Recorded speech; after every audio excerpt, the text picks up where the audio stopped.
বললাম সেটা হচ্ছে রান্না। রান্না একটা সংসারে খুবই একটা বড় কাজ। এই কাজটা হয়ে গেলে বাকি অন্য কোনো কাজ এমন কাজ বলে মনে হয় না। ছোট ছোট বাচ্চা কাচ্চাদের নিয়ে রান্না করা সত্যিই একটা খুবই ঝামেলার ব্যাপার। ঝামেলা বলতে এই যে বাচ্চাদের চিৎকার, কোথায় পড়ে গেল, কোথায় চলে গেল। তো আমার বাচ্চা এখন ঘুমিয়ে আছে, সেই তালে রান্নাটা কমপ্লিট করে নেব।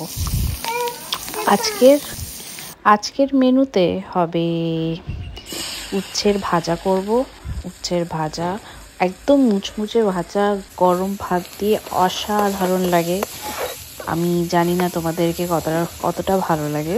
উচ্ছের ভাজা কিছু না, সামান্য তেল, নুন আর হলুদ দিয়ে, আর কিচ্ছুই না। তারপরে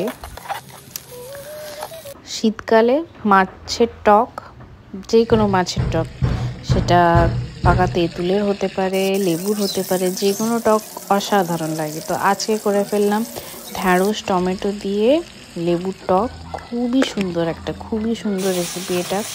ফার্স্টে এই রাই পেঁয়াজ বাটা এটা ভালো করে কষে, সবজির সাথে ভালো করে কষে নিতে হবে। কষে সামান্য নুন আর হলুদ দিয়ে জিনিসটাকে ভালো করে নেড়ে মাছগুলো ছেড়ে দিতে হবে। এমন কিছু আহামরি রান্না নয়, বাট টেস্ট অসাধারণ হয়।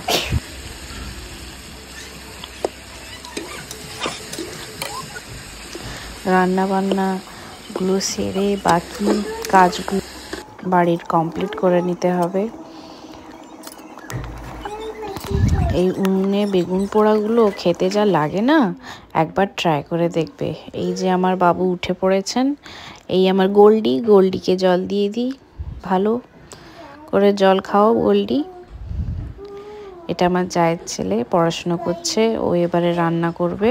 আমার রান্না কমপ্লিট, রান্না শেষ হয়ে গেল। এবারে ঘর পরিষ্কার করে স্নানটা সেরে নিতে হবে। সেরে ব্রেকফাস্ট। এই যে আমার দেওর, এদের কাজ হচ্ছে দুষ্টুমি করা। তো নিজের চানটা সেরে ফেলে ফ্রেশ হয়ে গেলাম। ফ্রেশ হয়ে এবারে বাবুর সাথে খাবো। আমি চা খাওয়া পছন্দ করি, আর ওর দুধ বিস্কুট খায়। এবারে ও ড্রয়িং করবে।